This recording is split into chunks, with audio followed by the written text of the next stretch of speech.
Hello and welcome to the Cultured Bumpkin. I want to say thank you to my patrons on Patreon. They pay $3 a month to listen to my stuff ad-free. Because of your patronage, I have purchased a new shotgun mic, a Sennheiser MKH 416P48. It is a top-of-the-line industry standard mic. I've used many times in other theaters, in other studios, in New York, Chicago, etc., on site. I've never owned one until this week. It came in the mail. And I thank you. I thank you for your patronage. So if you are a patron on Patreon, thank you. My goal is not to take people's money and then sort of spend it on stuff. I want to improve my fighting position, so to speak. I'm an old Army guy.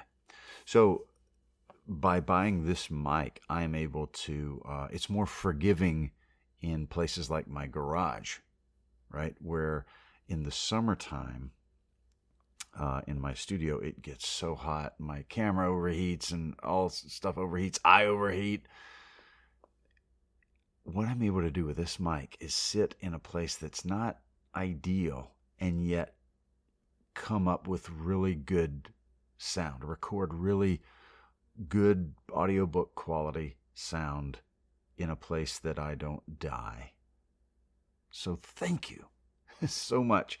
And if you're not on my Patreon and you just listen, you get to be the beneficiary of the good audio from this new mic. So anyway, thank you for my patrons, and then thank you for just people that listen and enable me and motivate me to keep putting out content.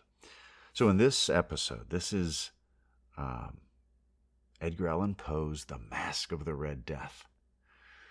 And it's a story about a prince named Prospero who ensconces himself within the relative safety of, inside the mountain with all his friends, and throws a party. And then, of course, the story is about what happens after that. So, without further ado, The Masque of the Red Death by Edgar Allan Poe. The Red Death had long devastated the country. No pestilence had ever been so fatal or so hideous. Blood was its avatar and its seal, the redness and the horror of blood.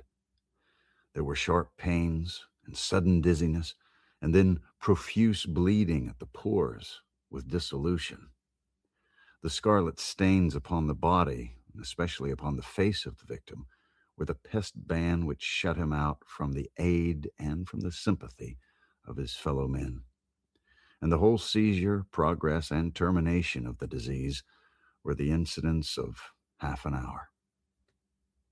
But the Prince Prospero was happy and dauntless and sagacious.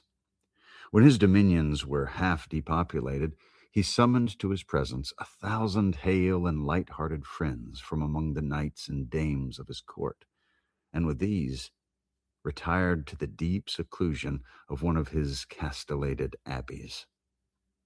This was an extensive and magnificent structure, the creation of the prince's own eccentric yet august taste. A strong and lofty wall girded it in. This wall had gates of iron. The courtiers, having entered, brought furnaces and massy hammers and welded the bolts. They resolved to leave means neither of ingress nor egress to the sudden impulses of despair or of frenzy from within. The abbey was amply provisioned. With such precautions, the courtiers might bid defiance to contagion. The external world could take care of itself. In the meantime, it was folly to grieve or to think. The prince had provided all the appliances of pleasure. There were buffoons, there were improvisatory, there were ballet dancers, there were musicians, there was beauty, there was wine. All these and security were within. Without was the Red Death. It was toward the close of the 5th or 6th month of this seclusion, and while the pestilence raged most furiously abroad, that Prince Prospero entertained his 1,000 friends at a masked ball of the most unusual magnificence. It was a voluptuous scene, that masquerade, but first let me tell you of the many rooms in which it held. There were 7, an imperial suite.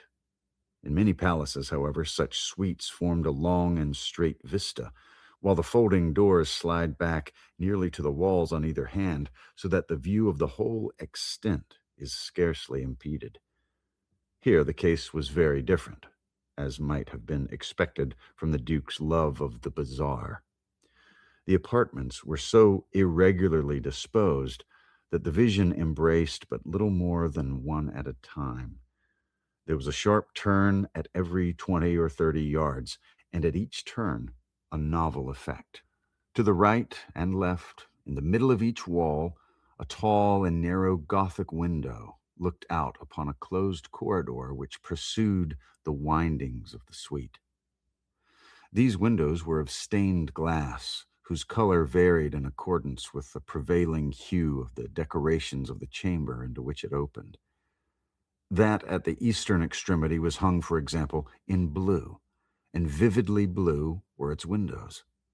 The second chamber was purple in its ornaments and tapestries, and here the panes were purple. The third was green throughout, and so were the casements. The fourth was furnished and lighted with orange, the fifth with white, the sixth with violet. The 7th apartment was closely shrouded in black velvet tapestries that hung all over the ceiling and down the walls, falling in heavy folds upon a carpet of the same material and hue. But in this chamber only, the color of the windows failed to correspond with the decorations. The Parrys here were scarlet, a deep blood color. Now, in no one of the 7 apartments was there any lamp or candelabrum amid the profusion of gold ornaments that lay scattered to and fro or depended from the roof. There was no light of any kind emanating from lamp or candle within the suite of chambers. But in the corridors that followed the suite, there stood, opposite to each window, a heavy tripod bearing a brazier of fire that projected its rays through the tinted glass and so glaringly illumined the room. And thus were produced a multitude of gaudy and fantastic appearances. But in the western or black chamber, the effect of the firelight that streamed upon the dark hangings through the blood-tinted panes was ghastly in the extreme, and produced so wild a look upon the countenances of those who entered that there were few of the company bold enough to set foot within its precincts at all. It was in this apartment, also, that there stood against the western wall a gigantic clock of ebony. Its pendulum swung to and fro with a dull, heavy, monotonous clang, and when the minute hand made the circuit of the face, and the hour was to be stricken, there came from the brazen lungs of the clock a sound which was clear and loud and deep and exceedingly musical, but of so peculiar a note and emphasis that at each lapse of an hour the musicians of the orchestra were constrained to pause momentarily in their performance to hearken to the sound, and thus the waltzers perforce ceased their evolutions, and there was a brief disconcert of the whole gay company. And while the chimes of the clock yet rang, it was observed that the giddiest grew pale, and the more aged and sedate passed their hands over their brows, as if in confused reverie or meditation. But when the echoes had fully ceased, a light laughter at once pervaded the assembly. The musicians looked at each other and smiled, as if at their own nervousness and folly, and made whispering vows, each to the other, that the next chiming of the clock should produce in them no similar emotion. And then, after the lapse of 60 minutes, which embrace 3,600 seconds of time that flies, There came yet another chiming of the clock, and then were the same disconcert and tremulousness and meditation as before. But in spite of these things, it was a gay and magnificent revel. The tastes of the Duke were particular. He had a fine eye for colors and effects. He regarded the decora of mere fashion. His plans were bold and fiery, and his conceptions glowed with barbaric luster. There were some who would have thought him mad. His followers felt that he was not. It was necessary to hear and see and touch him to be sure that he was not. He had directed in great part the movable embellishments of the 7 chambers upon occasion of this great fête, and it was his own guiding taste which had given character to the masqueraders. Be sure they were grotesque. There were much glare and glitter and piquancy and phantasm, much of what has been since seen in Hernani. There were arabesque figures with unsuited limbs and appointments. There were delirious fancies, such as the madman fashions. There were much of the beautiful, much of the wanton, much of the bizarre, something of the terrible, and not a little of that which might have excited disgust. To and fro in the 7 chambers there stalked, in fact, a multitude of dreams. And these, the dreams, writhed in and about, taking hue from the rooms and causing the wild music of the orchestra to seem as the echo of their steps. And anon there strikes the ebony clock which stands in the hall of the velvet. And then, for a moment, all is still, and all is silent, save the voice of the clock. The dreams are stiff frozen as they stand, but the echoes of the chime die away. They have endured but an instant, and a light, half-subdued laughter floats after them as they depart. And now again the music swells, and the dreams live and writhe to and fro more merrily than ever, taking hues from the many-tinted windows through which stream the rays of the tripods. But to the chamber which lies most westwardly of the 7, there are now none of the maskers who venture, for the night is waning away, and there flows a ruddier light through the blood-colored panes, and the blackness of the sable drapery appalls. And to him whose foot falls upon the sable carpet, there comes from the near clock of ebony a muffled peal, more solemnly emphatic than any which reaches their ears who indulge in the more remote gaieties of the other apartments. But these other apartments were densely crowded, and in them beat feverishly the heart of life, and the revel went whirringly on until at length there commenced the sound of midnight upon the clock. And then the music ceased, as I have told, and the evolutions of the waltzers were quieted, and there was an uneasy cessation of all things as before.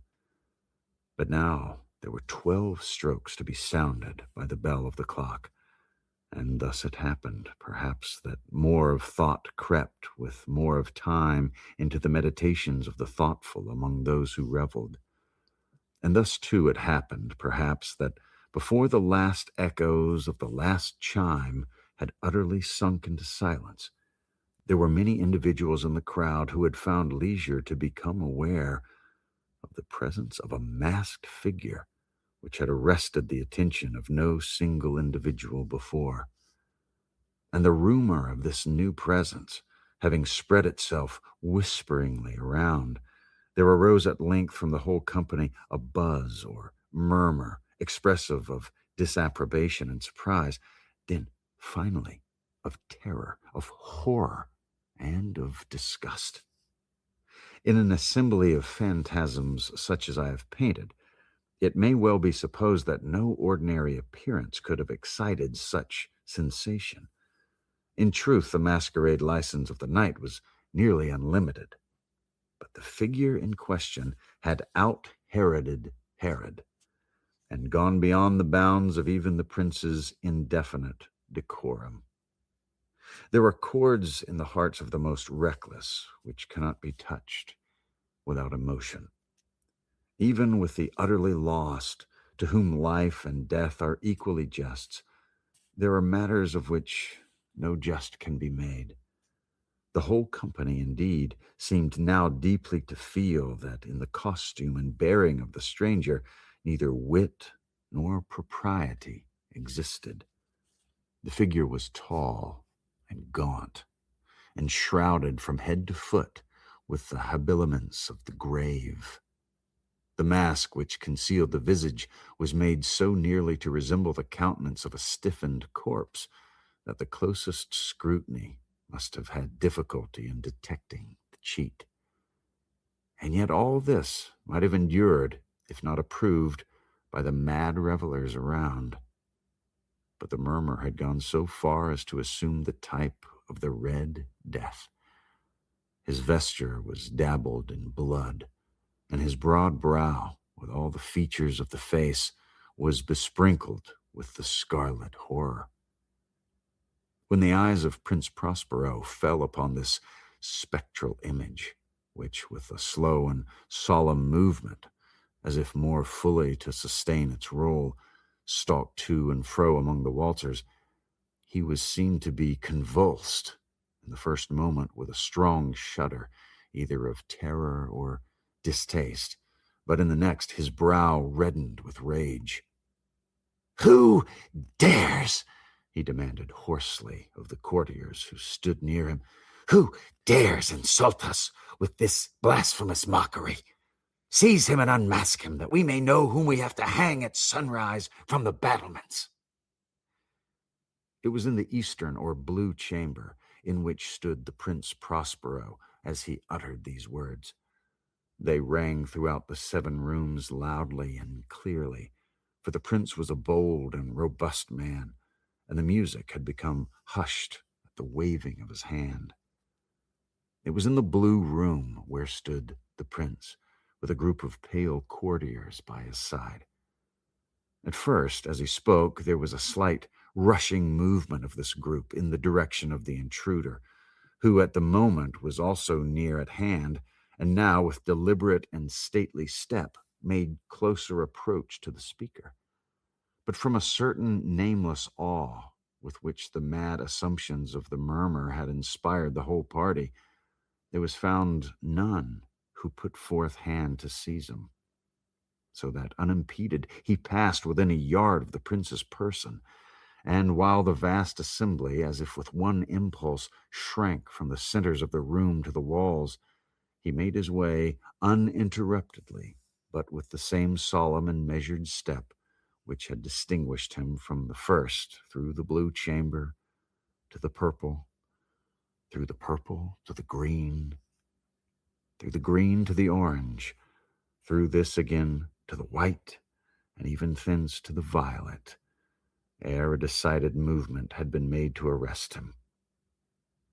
It was then, however, that the Prince Prospero, maddening with rage and the shame of his own momentary cowardice, rushed hurriedly through the 6 chambers, while none followed him on account of a deadly terror that had seized upon all.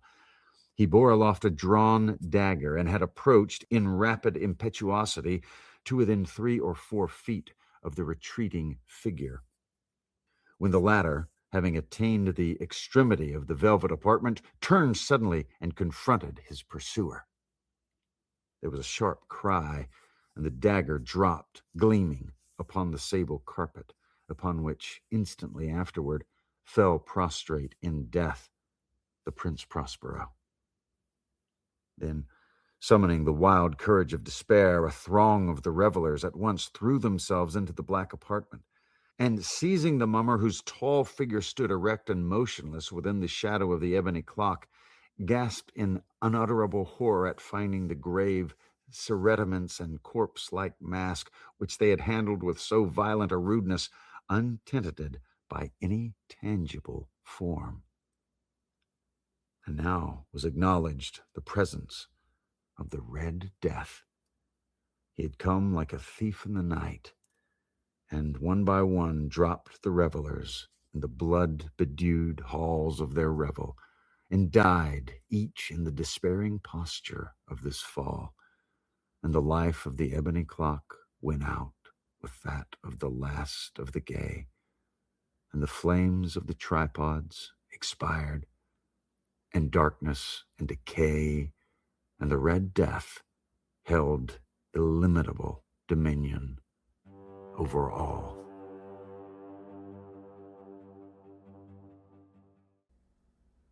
Wasn't that good? Oof. Poe is just a master of suspense and horror. What a storyteller. Thank you very much for listening. If you want to be a Patreon, or a patron on Patreon, I should say, check out the link in the show notes. $3 a month. It's like Jake's Netflix. You get to listen to my stuff ad-free. You can also keep listening. That's another way of supporting the show. And then subscribing on YouTube, The Cultured Bumpkin. I do a lot of lives over there. I do all kind of stuff, full-length audiobooks and things that are too long to post here on the podcast. So, yeah, thank you very much for listening.